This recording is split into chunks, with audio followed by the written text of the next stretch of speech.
Welcome to Engaging and Empowering School Libraries podcast. This podcast is dedicated to raising the profile of school libraries by exploring topics that are shaping education and teaching today. Whether it's innovative learning strategies, the role of technology, or collaboration between teachers and librarians, we're here to spark conversations and share ideas that make a difference. I'd like to start by introducing Learnix, our new podcast sponsors. If you are a school librarian teaching credible sources, outlining and research skills, Learnix is here to help. Learnix simplifies the research process by tracking students' searches, website visits, and notes, and then organizes everything into an easy to navigate format. The platform also creates perfectly formatted bibliographies and generates a snapshot report that provides valuable insights into each student's research habits. Visit learnix.com to learn more and to schedule a demo. Mention that you heard about Learnix from Engaging and Empowering School Libraries podcast to receive 20% off your subscription. At the heart of Engaging and Empowering School Libraries is my training membership. It's designed to inspire and motivate school librarians to be 10% braver in their roles, providing a supportive community where you can grow your confidence, share experiences, and develop new skills. If you're looking to connect with like-minded professionals and take your school library to the next level, then visit elizabethahutchinson.com to find out more. Now, let's dive into today's episode. Hi, I'm delighted to be joined today by Merve Lapus from Common Sense Media tonight. Welcome, Merve. Delighted to have you with us. Oh, yeah. Pleasure to be here, Elizabeth. Thanks for having me. Could you just tell me a little bit to start with, to introduce yourself to our listeners and tell us a little bit about yourself to start with? Sure. So my name is Merv, as you introduced me. I'm the Vice President of Education and Outreach for Common Sense Media. Here in the U.S., we are a nonprofit organization and working with our partners over in the UK, where are recognized as a local charity. And our primary focus in the organization is really in empowering kids and families to navigate the world of media and technology in safe, responsible ways and find all the great opportunities, but recognize the many different challenges. And I come to this work. I've been with the organization now for over 14 years, but I've worked in the ed tech space for over 25, and previously worked in the classroom and after school programs, primarily focused in social studies, middle school age, so seventh grade for us here. When I was in the classroom space, but yeah, I've been in education and technology for a long time, and have my own two little ones now, 12 and 14.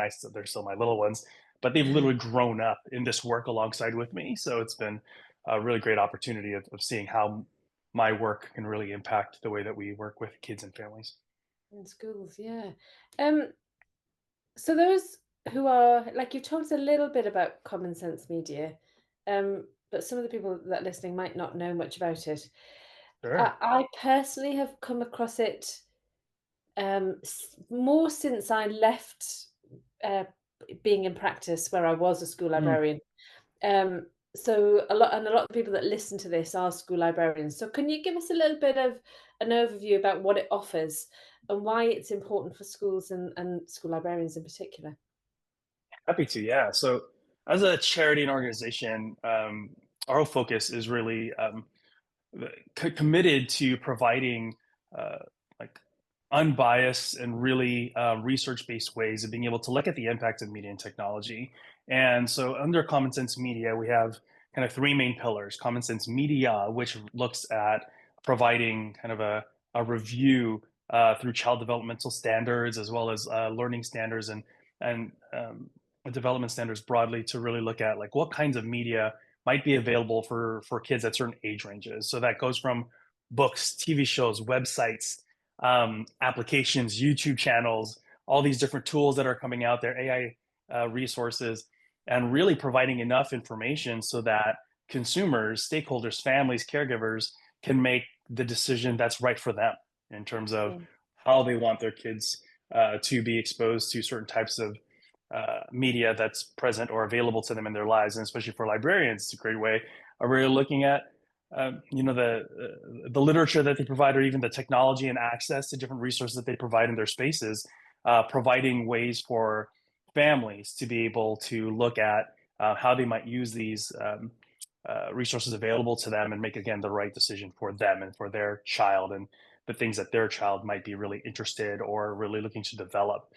On the education side, we focus a lot in providing free curriculum around digital literacy, media literacy, AI literacy, and we do that from ages 5 to 18 in terms of age range of content and curriculum. And librarians that we work with oftentimes are partnering with schools in that community and making sure that these conversations are a part of the way that we empower kids to think critically about the type of media they're being exposed to from the classroom to the libraries and then into their own school communities. And so all of these resources are free for our librarians to use. We also provide a lot of professional development, asynchronous as well as some live kind of PD. And the really focus there is in order to be able to address these types of issues, and librarians are often very primed to do this just because of their own backgrounds and expertise. But in some ways, there's also this maybe even building up confidence, certain new tools that are coming out, and so they've Yeah. got so much of a strong foundation. So like, how do we continue to build on the foundation of knowledge with understanding some of these new tools so we can continue that expertise and confidence into technology and innovation so that they can continue to be that conduit for families and for kids. And then on the policy side, which is the other aspect of the organization, we are oftentimes working with policymakers and working with other partners in throughout the UK, but around the world, who's focused on passing policy that's really centering kids, right? How do we make sure that these tools and platforms that they're on are really designed with them in mind? Because the reality is they are not. And so, Yeah. how do we then work with partners like our librarians, our community members, and our policymakers to really make policy kid partisan? How do we focus on the future for our kids and the way that it's interacting with them, the way that they're using it now, because that has huge impact in the way that they learn and live. And we've already seen kind of the ramifications of that in regards to social media and now even AI. Yeah. What really is interesting me is the fact that you're talking about, children as young as 5 actually Hmm. using your resources or being or the it being appropriate for them to use. And actually we forget, don't we, that, they don't suddenly become 12 or 14 and are Yeah, now having to use it. They're actually becoming more and more familiar with um, online resources. And yeah. I actually, mean, we actually. Oh, sorry, didn't mean to. I was just gonna share no, like along that we actually have a longitudinal study that we've been doing for years now, and it's separated in two parts. It's the impact and the exposure of media for kids 0 to 8, and then from 8 to 18. And so yeah, we literally about a week and a half ago released our latest research on 0 to 8 and how much kids from birth to 8 years of age are already using technology, how yeah, many already have personal devices, and that's increased pretty steadily now through these years, especially after kind of lockdown and the COVID cycle. Um, it's only maintained. yeah, The nice thing is, kids in that age range, they're still using about the same amount of technology, so almost 2.5 hours of screen time a day, which is okay, actually a lot if you look at standards for yeah, the amount of time kids from 0 to 8 should be spending. yeah, Um, but the way they're using it has shifted. So they're putting a lot of focus now, not just on maybe TV shows or short video, and really diving into video games a lot more than previous. okay. So the same amount of time, but the way that they're using that time has shifted. Video is still Because very much a big section of it, though. there's a bit of a balance, isn't there? Because there is a real push against technology for younger children. Yeah. So as a librarian and as a company, I think I personally would say that, let's not do too much technology for kids. Yeah. But it is there, and we have to protect them. And actually there Hmm. is that knowledge and understanding, um, piece of work needing to be done so that parents are aware that, you know, 6 hours a night on whatever is not good for them, and actually they need to be Yeah. doing something else. And I think that that's a really important thing that, um, librarians can get involved with, in the fact that they can, you know, pull them back and give them a book, and but also do that teaching on media and information literacy. So I think there's a real, uh, connection between common sense media and school libraries. I think that that's a really good one. Yeah, I think you're exactly right. The reality is, we need to find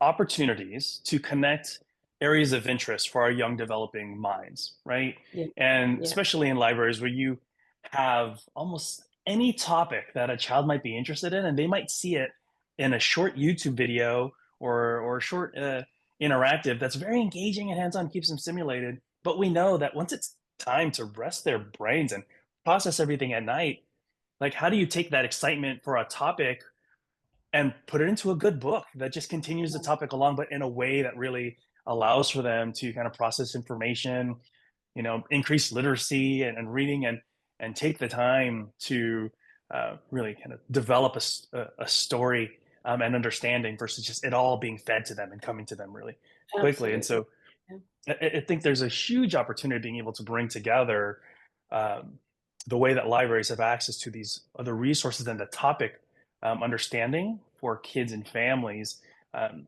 and then with access to again the types of technology that the libraries have, and the opportunities to even communicate with kids and families. Like yeah, being able to help them navigate these types of spaces. It's hard to say not to be on the devices. We know that there's many reasons why it's helpful and many ways it even accesses kind of really healthy and positive content.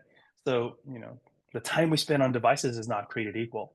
So let's make yeah, sure that the time that we do spend has really valuable opportunities, that we take the time as parents and caregivers and librarians or educators to leverage it in a way that's actually meeting a need and not just because it's, you know, feels cool to be on a device to do something really fun. absolutely, absolutely. So, can you just explain a little bit? So, one of the things that school librarians do is that they teach digital literacy skills. Um, Hmm. and obviously, with the age of AI, that these skills are even more important. So, can you give me a little bit of an understanding about how school librarians can use common sense media to support students in developing these Sure. skills? So I think, when I work with school networks, and especially with school librarians, I think there's a number of things to call out first. It's just one, recognizing that you have limited time, oftentimes Yeah, with the entire school. Um, this can be from hundreds to thousands of kids, and you only have X amount of time, whether that be 15, 20, if you're lucky, 45 minutes, um, yeah, with the entire student body every week or every other week. So you're limited just in yeah, terms of that impact and time. And then also recognizing that this conversation, these topics, we all know and recognize that they're incredibly important, but oftentimes it feels like it's someone else's job to do. And it oftentimes feels that it is falling on our librarians and our teacher librarians, or even tech specialists who are oftentimes partnering with you all to kind of front all of that. And so, yeah, with that in mind, you really need to have resources that are research backed, are really focused on kind of developmental aspects of growth, and also recognizing that there are skills to be developed and reinforced, and then there are real dispositions and values that also need to be uh, layered on or put within context in order for this to be a topic and a discussion that has ongoing transferable uh, change, right? yeah, And I yeah, say that because with that limited time you have, if we can't reinforce this kind of learning throughout the school day, then students might learn something and they might transfer it over. But if it's not consistent and reinforced throughout our, from classroom to absolutely. classroom, and then when it's back at home, then the learning that we're seeing is good for that 45 minutes, but Yeah, not transferable to life. And that yeah, life then has algorithms that are dictating them, have pulls of connectedness or belonging that are pulling at their heartstrings. And again, these platforms weren't built with that positive no, intention in mind. It was built to keep them focused on wanting to show them like, everyone yeah. else's lives and so much better than yours. So how do you deal with that, and how do you also humanize there's a real experience that's happening, especially with our youngest learners, but even middle, high, or high school, like secondary, they are their adolescents' brains and emotions are being fueled, Yeah, and then they're falling into these kind of traps, these thinking traps, as absolutely. they then experience technology. So Yeah. So I think, incredibly important.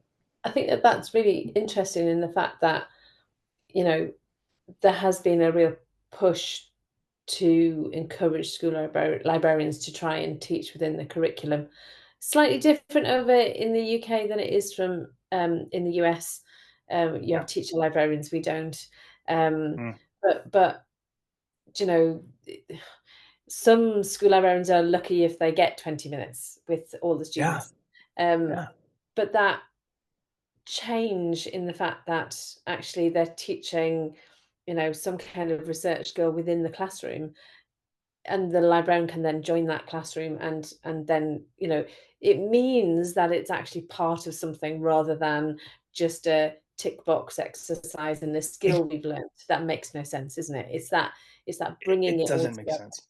Yeah. You're Mm, exactly right. I mean, I think so. I've seen this done a few ways that have been really successful, but again, it takes really buy-in from your administrator down to the classroom, right? yeah. It Yeah, can't yeah. just be, like you said, a tick box where it says, "Oh yeah, we need to address this. Our librarians will do it," um, and so that's not necessarily buy-in, right? That's more of a compliance need. Yeah, And when we yeah, talk about developing a culture for how to address digital literacy, media literacy, and the skills that reinforce it, because our goal is to educate and build a confidence and understanding and capacity for our kids to be successful once they leave, right? And we know that absolutely. technology is a big part of the way that they bring that into their experience. So we've seen in many ways where our librarians, not, yes, they provide the direct instruction, but we also know that you know, professional development for educators is incredibly important. And that's one of the areas where they're not getting enough of it, especially with so many new needs in this innovation and interest and excitement around technology. So we've seen a lot of opportunities where librarians are now coming in and being a lot of the kind of more heralded professional development providers Yeah, for classroom educators, for subject matter experts. And what they're doing is not necessarily coming in there telling them that they all have to teach these ideas and these conversations or these skills, but that there are certain skills that they can reinforce in the way that they do research, certain skills that they can reinforce in the way that they collaborate with kids and set expectations in the way that they communicate, yeah, certain ways that they can like do deeper kind of validation for context in the way that they're doing, writing papers or again, kind of finding more information about a topic or subject matter. And so building that into kind of a network of support helps to transfer what they're learning in the library into the classroom, which is absolutely. so like valuable. Yeah, And then the other way you mentioned is inviting our librarians into our academic space. yeah, Like not necessarily just, okay, now send them off to the library so you can do something in that 20 minutes, yeah, but bringing them in during that time and just being a facilitator in that conversation as an educator can pick up on the attitudes and dispositions of your own students. And that yeah. has a large impact into the way that the classroom culture, right, exists. You can start to see Absolutely. why and Yeah, hear and why yeah, kids. exactly. Yeah, Yeah, and teaching was never meant to be a do-it-yourself profession, was it? It is a collaborative um, profession where if everybody can come together and bring their area of expertise, then the students win. And that's what it's all about. especially in the Yeah, early and secondary like stages of learning, yeah, yeah, we we are very much. I became a teacher because of my teacher community. Like I became a better teacher because of my teacher community, and that has expanded through my community being now online in different places that we follow and share things. But it is very much the way that we lean in on each other and that yeah, expertise that I can then try and bring in into my own experience. absolutely. So, correct me if I'm wrong, but as far as I understand it, Common Sense Media provides reviews on books, movies, and digital content. Can you sort of Mhm. explain a little bit more about how that bit works? Sure. So I think there's two things, especially for our librarians to know, but any of our educators that are supporting kids. So, Common Sense as a site, as a resource, when you come in and you want to look at kind of an evaluation on a particular book or a piece of media, you'll oftentimes fall into kind of a general overview of a particular piece of media, and then you'll see information about it that'll give you a general, like, we think that this is good for ages, 13 plus or somewhat. But then when you go further, it'll be almost like a nutrition label. You'll look at how much sex and romance, bad language, role models, violence, diverse representation. And the purpose, again, is to provide some insight because, yeah, there might, it might be high and maybe sex and romance and know where your child is at. But that's Yeah, not something to be averted against because you know what? The main story or the main part of what happens in the character development, that's the golden opportunity in this particular piece of literature or in this particular piece of media. And so we yeah, want families to be able to understand the full picture and even the areas to look out for so that it encourages to have more direct conversations around them with their absolutely. kids. Like, Yeah, and there's so much opportunity in being able to really kind of layer on the context of their own values and um, their backgrounds to these conversations or these issues in any book or in any movie or game. But for the most part, like, is my child ready for this? Not every child is the same. So absolutely. it's great to see kind of like, yeah, based on child development standards and where kids are typically ramping up and learning in terms of where they're at for their age and stage, this is probably a good book for them. But, we know many other families like, oh, my kid could read at a high school, college level, but their maturity is still very much at this level. How do I find that medium? Right. Absolutely. Yeah, yeah, Yeah. yeah, yeah. It's really important, isn't it, that we are able to explore, and I think that that is something that isn't always done at home. I know that it's, people like their lives are busy, people are at Yeah. work and everything else, and if your child is reading a book, great, tick, you've done that. But Yeah. it's so important that we do spend time with our children and check for understanding and check if they've got any questions and, have these conversations. I think one of the things that I've noticed in talking to school librarians is that there's a lot of teenagers now who are frightened of sharing their opinion.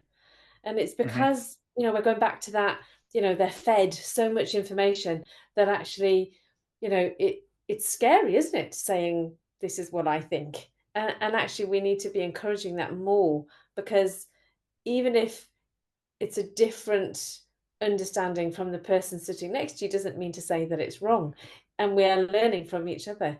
And I think all of this is really, really important, you know Yeah, and I think that's very interesting because I think it is a hard balance for especially our kids these days where they're receiving a ton of information, oftentimes information that's curated for them based on their algorithms. And so what feels like fact for them because that's what's being fed, the value of being able to recognize, I feel confident that this is, you know, that this is truth for me or that this is factual, but I want to find the adverse. I want to say the opposite. I want to be able to find a different perspective. I want to make sure that me doing that diligence isn't because it was something that my librarian or my teacher, my parent, told me I needed to do, but that there's real value in diving deeper, taking the time to dive deeper to find opposite perspectives and really then nestle it into where your beliefs are, how you feel. And I understand that as you get older, that's something that you have more of that capacity to do, especially as you have more exposure to the types of information that starts to kind of flood into your space. But starting to have those kinds of conversations now, because our kids, especially younger kids, are getting more access to devices sooner than later, it's yeah, incredibly important to build those skills in now, right? yeah, yeah, yeah, I would agree. Do you know, I think, one of the things that I'm particularly interested in, and anybody listening will go, oh, here she goes again, but it's inquiry-based learning. And I do Mm, think, I work a lot with Fossil, which is a framework of skills for inquiry learning. Um, but it's really important, isn't it, that we provide, when we're helping students to inquire and do mhm, research, that they are guided when they're younger to quality resources and understanding that actually that we're giving them a layer of protection, aren't we, in the fact that we are not just sending them out to find whatever they find on the internet. So does common sense media, does it provide that layer of protection and guidance? Can it work with inquiry-based learning, I suppose is the question. Yeah, sure. I would say so. The way that we formatted our curriculum is very much done in that way, where Uh, the goal is we want to be able to position a particular topic again in a developmentally approved way. So the way that we might talk about um, appropriate online talk might be different for a 5-year-old, 6 or 7-year-old to a 17-year-old, right? yeah, Because absolutely. obviously the range of that conversation, but in when we get into that kind of conversation with kids and the way that the curriculum is built up, we really want them to be able to pause and think critically about a situation, then open up a discussion in the classroom or in the space with an adult to help facilitate. What do you think? What would you have done differently? How does the context in which you're judging this maybe differ from your classmate or from a sibling because of their lived experiences? And being able to have those conversations in a safe space and recognize that one, and many times you'll feel like I'm the only one that feels this way. And then there's a recognition of like, oh, we all feel this way. Or we feel differently in the way that we're coming to this, but we're being facilitated in a conversation that helps to really show what it looks like to address and elevate different perspectives with real value, right? And then Yeah, how do you then do that in an independent way? So in the conversations, it's an opportunity to kind of serve up from individuals in the classroom or individuals in the space that you're sharing, and getting those perspectives is incredibly important. And then how do you then tie that into this kind of conversation is important to then look at how you jump in or validate other perspectives or other kind of contexts or other like what's the word I'm looking for other books or literature. Like how do you then do the same thing when it's just you yeah. wanting to learn more about a particular topic? I think that that process of and value in that experience is incredibly important. That's actually the biggest thing that I fear we're going to lose when we're introducing all this artificial intelligence stuff. It's like, Yeah. how do you like maintain that kind of rigor, that resilience, and that love for like reference and validation in your perspective? It takes time, and then there's also real joy and value once you get to the end of it, Mm. Yeah, right? yeah. It is such a difficult thing to instill in young children and teenagers, in the fact that if it's not easy, it's probably got more value. If you've had to Yeah. struggle, if you've had to think about it, if you've had to, you know, really dig deep and try hard, then yeah, you get the gratification, don't you? Whereas if you spent 10 minutes doing your homework that you've copied and pasted from ChatGPT, then hey, you've got more time to do something else. But actually, what have you learnt? What have you achieved? It's very difficult. And I think with AI now in their world, it's that is going to be harder to understand. I fear. It's going to be harder to provide that kind of experience across the board for kids because Yeah, in sports you'll see it. I mean, so those that are active in sports, they'll see that the harder I work, the better I get, the more opportunities I can develop. So there's that, you know, there's a physical kind of grind that is in place for that. But not all kids want to be involved in kind of yeah, professional sports. They want to be involved in so many other things, and even in the academic experience, you know, how do we bring that um, that that really important kind of skill and resilience into the learning space when so much of it now is going to be automated potentially, or the way that these agents are working, and just it gives me everything that I need.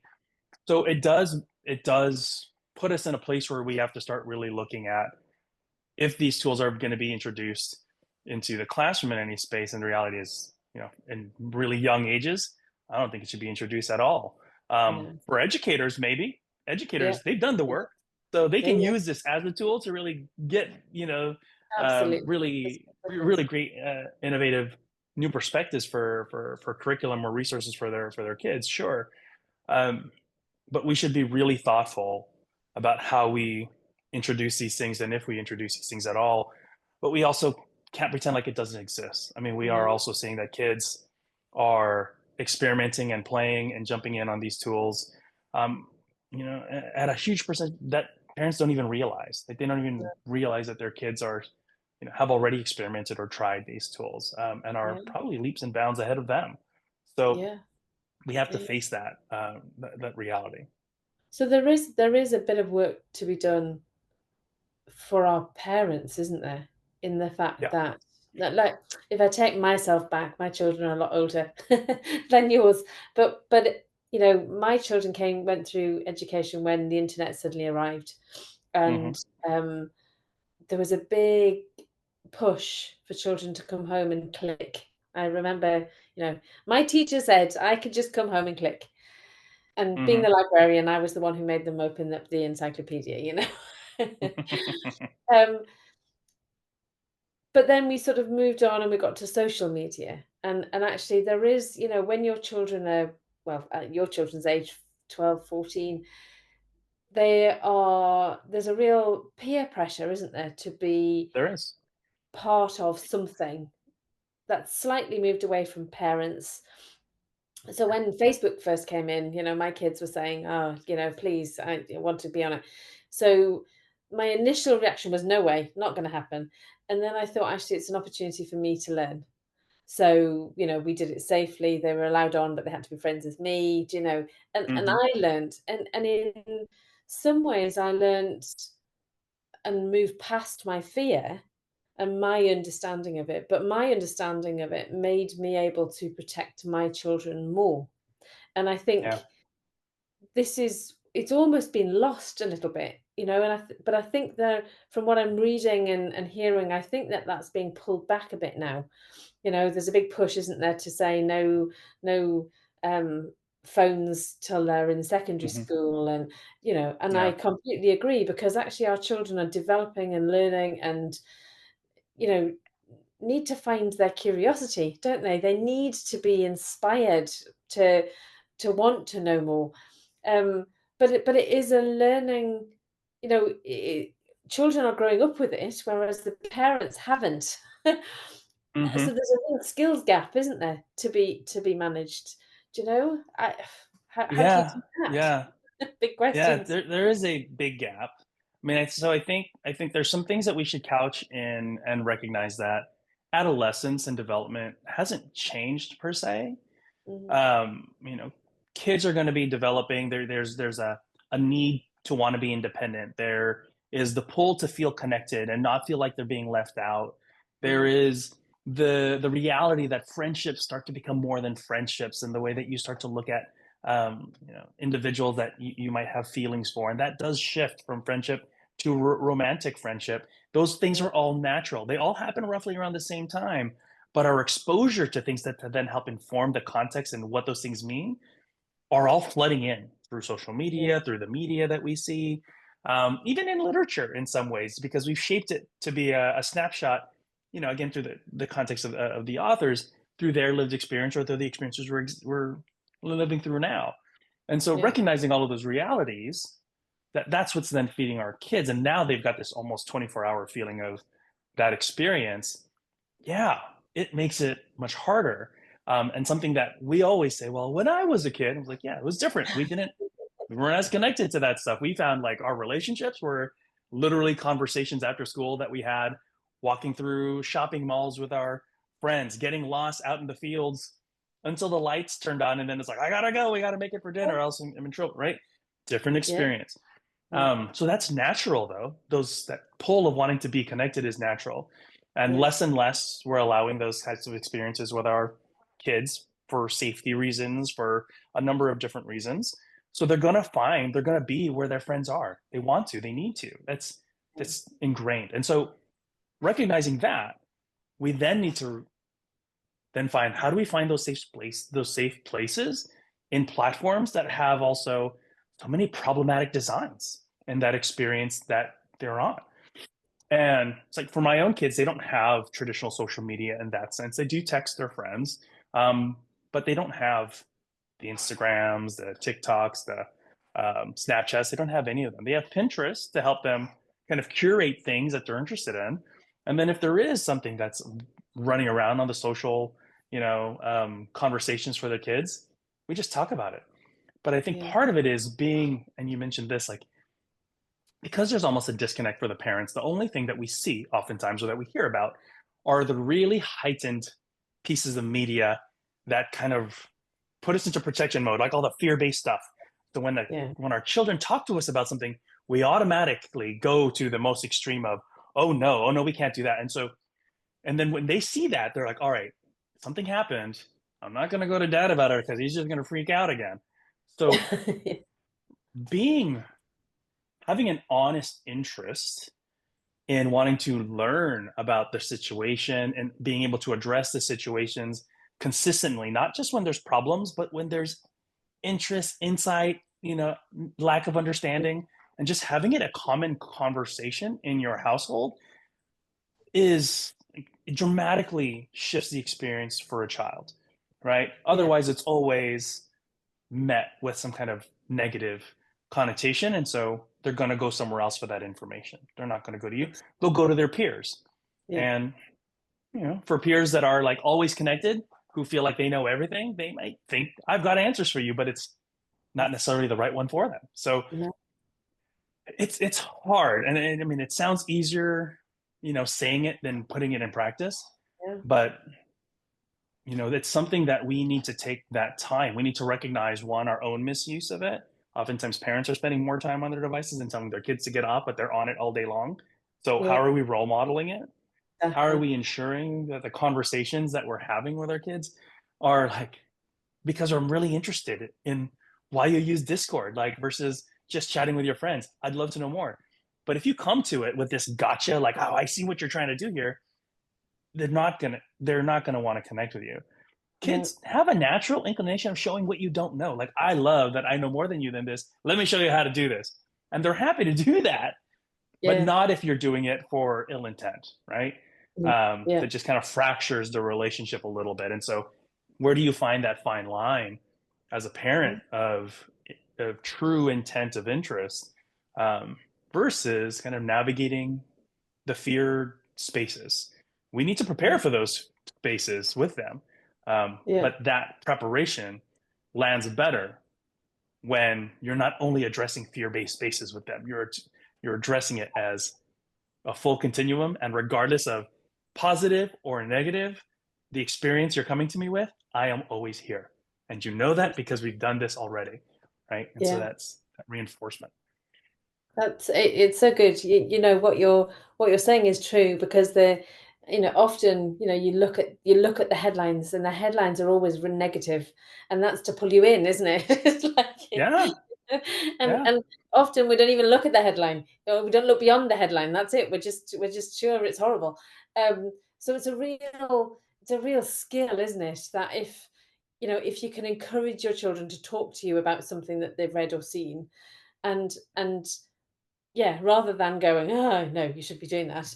Us yeah. getting involved is hugely important, hugely important. Yeah, cut through the marketing, cut through like all the Yeah, gloom, all the doom and gloom, and I mean that's just meant to get your attention. All the things you see on your feed, they're meant to get your attention. yeah, And we know yeah, that these feeds, your attention is greater whether you agree with it or not.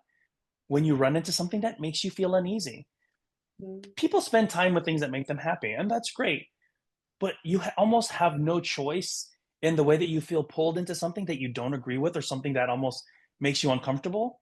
And that just feeds the feed, and it just mm, tells them, give them more. And then at some point it becomes so normalized for you that it becomes your frame of mind, your frame of thinking.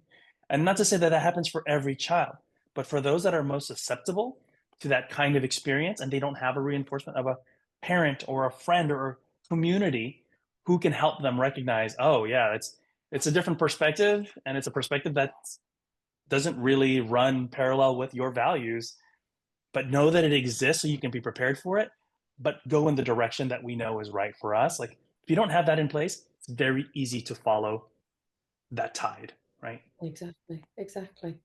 So we've covered most of what I have on my on my question list in all of that conversation, which is amazing.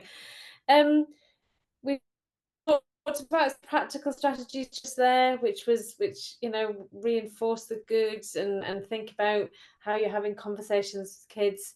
Um, let's just jump to the final question then. Looking ahead, what trends or challenges do you see in media literacy?